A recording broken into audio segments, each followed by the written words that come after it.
Magandang araw, welcome muli sa ating channel.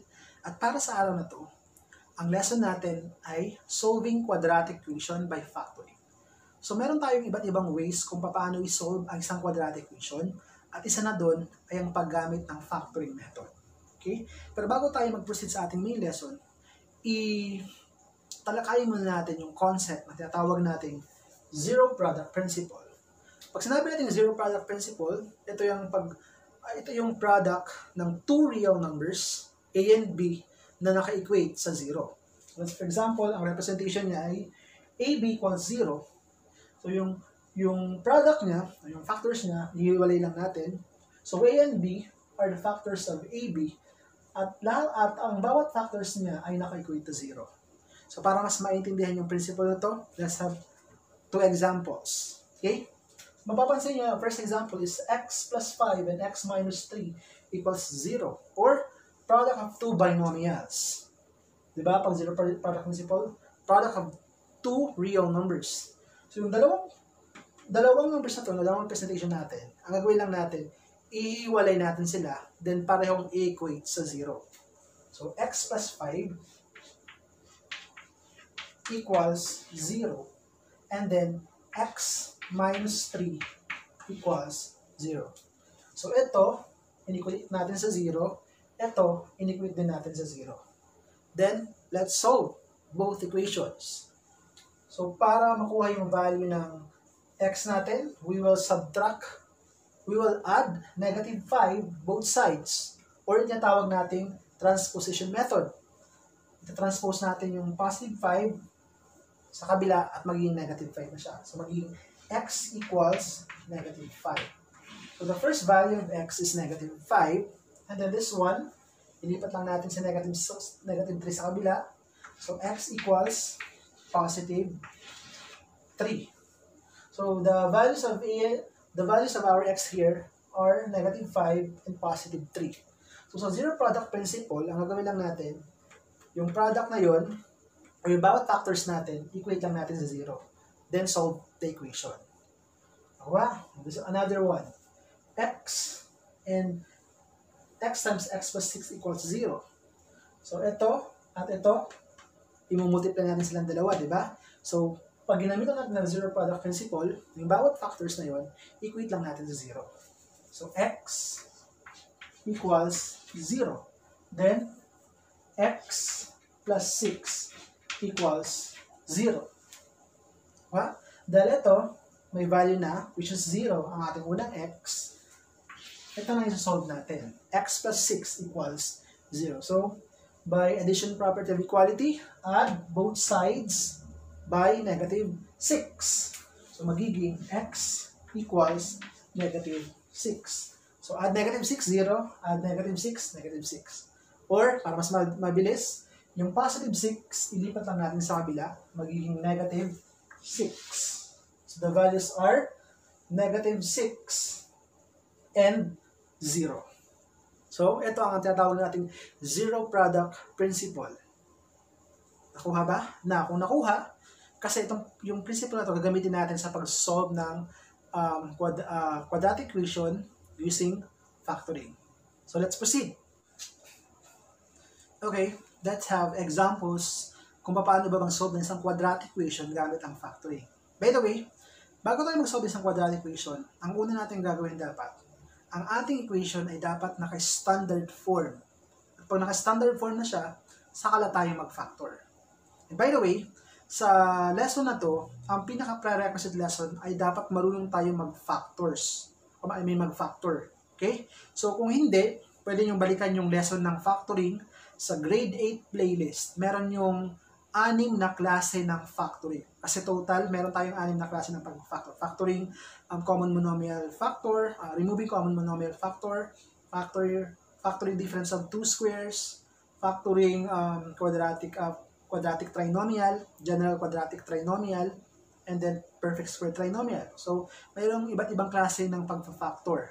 So, kung hindi pa talaga master ng factoring, sana panoorin yung lesson ng factoring na nasa grade 8 playlist. Pero dito, magbibigay ako ng example ng pag-solve ng quadratic equation gamit ang factoring na iba't ibang type. Okay? Let's start. So the first example, we have x squared plus 4x equals 0. So tingnan natin, naka-standard form na ba siya? Yes, naka-standard form. Baka sabihin nyo hindi to quadratic. Quadratic pa rin ha, kasi present ang ating quadratic term. Kahit wala tayong constant term, basta present ang quadratic term, quadratic equation pa rin. Okay? So dahil naka-standard form ito, proceed na tayo sa factoring. By the way, ang klase ng factoring na gagamitin natin dito ay factoring using greatest common factor o yung unang type ng factoring na tinuturo sa grade 8. Let's start. So, sa factoring greatest common factor, hahanap tayo ng common factor ni x squared at ni 4x. Ano ba ang common sa kanila? Ang common nila ay x. So, yun yung nasa labas. Okay? So, this is the common factor of x squared and 4x. Then, imumultiply natin ang x sa what term para makuha natin to? Or, anong imumultiply natin kaya x para makuha sa x squared at 4x? So, unahin muna natin to. Ano imumultiply natin kay x para makuha sa x squared? We have x. X times x, x squared. Then plus, ano imumultiply kay x para makuha sa 4x? Of course, 4. X times 4, 4x equals 0. So, ito ang unang type ng factoring. Next, di ba pag ganito na ang kanyang ayos, nakita niyo kanina sa introduce natin, yung tatawag natin zero product principle, yung bawat factors natin, i-equate natin sa 0. So, ibig sabihin, we have x equals 0, then x plus 4 equals 0. Separate natin silang dalawa. Then since this is already the value, we already have the value of x, the first x, ang unang value natin ay 0. Then x plus 4 equals 0. By addition property of equality, add both sides by negative 4. Para x na lang yung matira. So x equals negative 4. Or si positive 4, ilipat lang natin sa kabila, magiging negative 4 siya. Okay? So this is now our x. Sir, paano po na namin malalaman na ang ating values ng x ay tama? So mag-check tayo. So we'll do checking. So first, let's check if the first value of x is correct. So gamit tayo ng original equation natin. So we have if x is equal to 0. So we have 0 squared plus 4 times 0 equals 0. So 0 squared, so 0 pa rin yan, plus 0 equals 0. So 0 plus 0, 0 pa rin, equals, check. So pag nag-match ang nasa left sa right, then this is correct. So the first value is x, is 0, then tama siya. Next, what if the second value is negative 4? So we have x equals negative 4. So we have negative 4, square of negative 4, plus 4 times negative 4 equals 0. Ang ginagawa lang natin, yung mga x natin, pinalitan lang natin yung value na negative 4. So negative 4 squared, 4 times negative 4 equals 0. So, what is negative 4 squared? Ibig sabihin, negative times negative, 4 times 4. So, it's positive 16. Diba? Next, positive 4 times negative 4, magkaiba ng sign, positive and negative. So, negative 16 equals 0. Then, 16 minus 16, so 0 equals 0. So, check. Therefore, nag-satisfy ang ating values ng x sa ating equation. Pag nagpareho-pareho sila, then tama ang ating magiging sagot. Therefore, in this equation, the solution sets are 0 and negative 4. O yung value ng ating x. Okay, medyo madali pang first example. Let's proceed sa another example. Example number 2. Okay, sa example number 2, gagamit tayo ng another type ng factoring para ma-solve natin ang quadratic equation. So, ito yung natawag natin factoring, difference of two squares. So, again, pag hindi naintindihan, hanapin lang sa playlist ng grade 8 lessons, factoring difference of two squares. Pag meron tayong binomial na given, tapos ang bawat term natin ay perfect square number at ang gitnang sign ay negative. Kaya natin tinatawag siyang difference of two squares. Kasi yung dalawang terms na to, perfect squares sila. Kasi natin perfect square, square root ng 9 ay 3. 3 times 3, 9. Square root ng x squared, x. X times x, x squared. Square root ng 16, 4. 4 times 4, 16. So, difference of two squares yun. At ito ang pinaka-isasamadaling ang pagkuha ng factors pag ang given natin ay difference of two squares. Ang gagawin lang natin, so, as we get the factors, ang factors niya ay parehong-pareho, magkaiba lang ang sign. So, kunin natin ang square root ng 9. Ang square root ng 9 ay 3. So, 3 dito, 3 din sa kabila. Okay? Square root ng x squared, x, x din sa kabila. Then, negative to, isang plus at isang minus. Then, square root ng 16, 4. 4. So, parehong-pareho sila, magkaiba lang ang sign. So, yun ang pagkuha ng factors ng difference of two squares. Get the square root, plus minus, get the square root. So, nakuha. Then, pag ganyan na, gamit tayo ng zero product principle, split natin yung bawat factors. So, we have 3x plus 4 equals 0. 3x minus 4 equals 0. So, to solve for x, dapat variable x lang ang nasa left, lahat ibang terms nasa right. So, ang ililipat lang natin dito sa terms na to, yung 4. Kasi ito may x. Dapat nasa left lang siya. So, 3x equals, so yung positive 4 ililipat sa right side, magiging negative 4. From positive, naging negative. Now, para x na lang ang matira, kung ano yung kasama ni x dyan, doon natin siya i-divide. So, divide by 3. Divide by 3 para makancel. X na lang ang matira equals negative 4 over 3. So, ito yung unang value ng x. So, nakuha. So, another naman, 3x minus 4 equals 0. So, ganun pa rin. So, 3x equals, from negative 4, ililipat sa kabila, magiging positive 4. Or, pwede tayo mag-add both sides by positive 4. Addition property of equality. Now, para x na matira, same procedure. Divide by 3. Divide by 3. Cancel. X equals 4 thirds, or 4 over 3. So, the values of our x are negative 4 thirds and positive 4 thirds.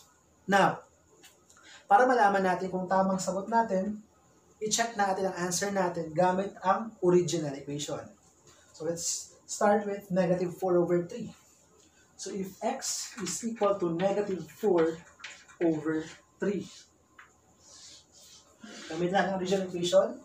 So, 9 times negative 4 over 3 squared minus 16 equals 0. So, unahin muna natin yung nasa loob, square natin. So, 9 times negative times negative, positive. Square to ha, 4 times 4, 16. Over 3 times 3, 9. Minus 16 equals 0. Okay, then next, itong number na ito, i-multiply sa 16, i-divide by 9. Or, para mas mabilis, kung parehong-pareho sila, cancel out na lang. Kaya matitira ay 16 minus 16 equals 0. 16 minus 16, yes, it's 0 equals 0. What? Then check. Therefore, negative 4 thirds ay solution set ng equation na to. Or solution siya. I mean, solution siya ng equation na to. Now, how about 4 thirds? So, 4 thirds, same procedure lang. Ito, magiging positive lang. So, ang positive to, magiging positive to. At magiging 16 over 9 pa rin naman. So, still, magiging ganito pa rin ang kalabasan. Regardless of the sign, positive man or negative, dahil nag-i-square tayo, automatic pag landing dito, magiging positive pa rin. So therefore, ang solution set ng 9x squared minus 16 equals 0 ay isang positive 4 terms at isang negative 4 terms. Kuha? Okay, let's have another example. Example number 3. Okay, sa example number 3, ang type naman ng factoring na gagamitin natin dito ay factoring quadratic trinomials. Now, let's start. So, our given is x squared equals 5x minus 6. So, I've said, dapat, pag-solve tayo ng quadratic equation, dapat ang unang step, dapat naka-standard form ang ating given. So, naka-standard form ba siya? So, hindi. So, gawin mo natin standard form. Ito, tsaka ito, ilipat lang natin sa left side. So, we have x squared. Ang 5x magiging negative 5x. Then, ang negative 6 magiging positive 6 equals 0. So, ito, dalawa, nilipat lang natin, nagbago lang ng sign. So, meron tayong x squared minus 5x plus 6. And this is a quadratic trinomial. Okay? Sa approach naman sa quadratic trinomial, meron tayong apat na variation ng signs. Kung para mas maintindihan ulit yan, hanapin sa playlist ng grade 8, paano ba ang factoring quadratic trinomials para mas maintindihan. Kasi dito ang example natin, ang sign lang ay negative positive. Paano naman pag positive positive or negative negative or positive negative? So may iba't iba tayong signs sa isa quadratic trinomial. Dito, negative positive ang ating pagtutunan ng pansin. So let's start. So pag factor niyan, po tayo ng parenthesis dalawa.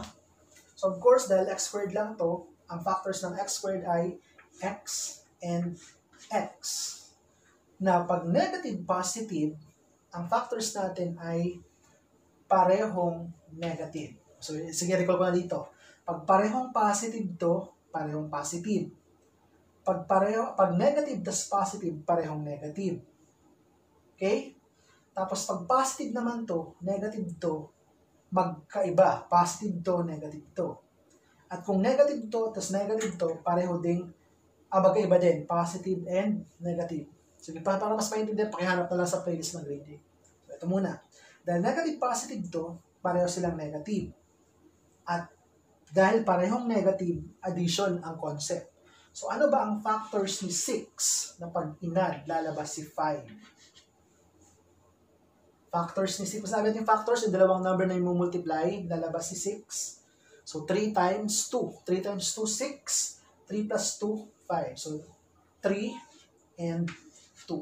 3 times 2, 6. 3 plus 2, 5. Okay? Then, apply zero product principle. So, atiin lang natin. So, we have x minus 3 equals 0. X minus 2 equals 0. Okay? Then, solve for x. Ito, ilipat lang. Maging x equals 3. X equals positive 2. Parehong positive. Nakuha? Now, to check if our answer is correct, checking tayo. X equals 3. Muna. So, we have 3 squared equals 5 times 3 minus 6. So, what's 3 squared? We have 9 equals 5 times 3, 15 minus 6. Then 9 equals 15 minus 6. We have 9. So, check. Tumugma. Therefore, 3 is a solution of this equation. How about x equals 2? X equals 2. So we have 2 squared minus 5 times 2. 2 squared equals 5 times 2 minus 6. Sa checking, ang ginagawa lang natin, from original equation, isa-substitute lang natin yung mga sagot natin. Or papalitan lang natin ng sagot. Okay? So, 2 squared is 4 equals 5 times 2, 10. Then minus 6. Okay? So 4 equals 10 minus 6 is 4. So check. Therefore, mag-satisfy sa equation natin. The solution set of these equations is 3 and 2. Okay? Kuha? Again, ang variation ng sign natin dito ay negative, positive. Paano kung ang given natin ay magkaiba ng sign? Please, kung hindi nyo talaga na-master pa ang factoring, i-review nyo muna ang factoring sa grade 8 lesson. Nasa playlist lang naman yan para mas maintindihan nyo ang bawat lesson na tatalakayin natin. Okay? Next, another example. Okay, let's proceed sa final example. Example number 4. Dito naman, ang gagamitin natin ay factoring, solving quadratic equation by factoring general quadratic trinomials. Okay? So, we have 2x squared plus x plus 5 equals 11. Kung mapapansin mo, meron tayong, hindi siya naka-standard form. Okay? So, gawin muna natin siyang standard form. We have 2x squared plus x plus 5. Yung 11 dilipat minus 11 equals 0. Okay? Quadratic, linear, may dalawa tayong constant. So, combine natin silang dalawa. So, you have 2x squared plus x 5 minus 11 ay negative 6 equals 0. Okay? Magiging ganito ang ating standard form. Paano siya naging general quadratic? Malalaman natin general quadratic ang ating trinomial, ang ating given, kapag ang ating quadratic term ay more than, ang a natin ay greater than 1 na. Ibig sabihin, 2 and above. So, mas mabilis pag wala tayong number dito, di ba? Katulad ng naunang example. Pero paano naman pag meron tayong number dito? So, pag meron yan, magamit tayo ng method para mahanap yung factors. Pwede naman kung sanay ka na mag-factor, pwede mo gamitin ng trial and error. Kasi, ang factors nito ay 2 binomials. Ang isang quadratic trinomial, ang factors niya ay 2 binomials. So, pwede kang gumamit ng trial and error. Pero kung hindi ka sanay, again, puntahan ang lesson ng factoring general quadratic trinomial na nasa grade 8 playlist. Meron akong 4 na method doon na in-introduce. Gumamit lang tayo ng isa para sa lesson na to. Ang gagamitin natin ay ang slide and simplify method ng paghanap ng factors ng general quadratic trinomial. So, pag gamit yun, ang unang ating step, i-rewrite natin to na hindi sinusulat ang ating coefficient ng x squared.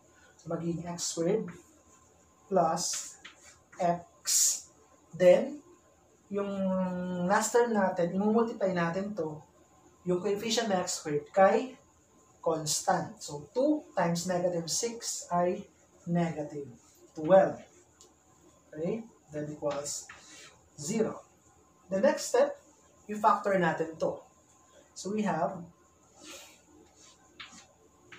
of course, mabilis na lang pag x na lang, di ba? So, x to x. Pag ang signs natin ay positive, negative, magkaiba ng sign. Positive, negative. Ngayon, ang number naman dito, ano ang factors nito? Pag magkaiba, subtract. Ano ang factors ni 12 na pag sinubtract natin, lalabas ay 1? So, ano ba yung factors ng 12? Pag sinubtract natin, 1 ang lalabas. So, it's 4 and 3. 4 times 3, 12. 4 minus 3, 1. Pero saan natin ilalagay si 4? Saan natin ilalagay si 3? Okay. Kung dito tayo tingin sa gitna, ang sign ng gitna natin ay positive. Therefore, yung mas mataas na number, ilalagay natin sa positive. So, dito si 4, dito si 3. Wow, ulitin ko i-rewrite natin nang hindi sinusulat to. Kopya. Bakit naging 12? 2 times negative 6, naging negative 12. Then, i-factor natin to. Pag positive, negative, magkaiba ng sign. Then, yung number na nandito, hanap tayo ng factors ni 12. Pag sinubtract, lalabas ay 1. Walang number to, kaya 1 yan. So, ang number na yun ay 4 and 3. Now, dahil positive ang gitna, positive yung mas mataas na number. Ako ha? Then, dito na papasok yung natawag natin slide and simplify. So, yung coefficient x squared, i-slide natin kay 4. O, gagawin natin siyang denominator. Then, gagawin natin siyang denominator. Then, simplify natin yung fraction. Ito, nakasimplify na, 3 halves. Pero yung 4/2, hindi pa nakasimplify. So, i-simplify natin to. So, magiging x plus 4 divided by 2 ay 2.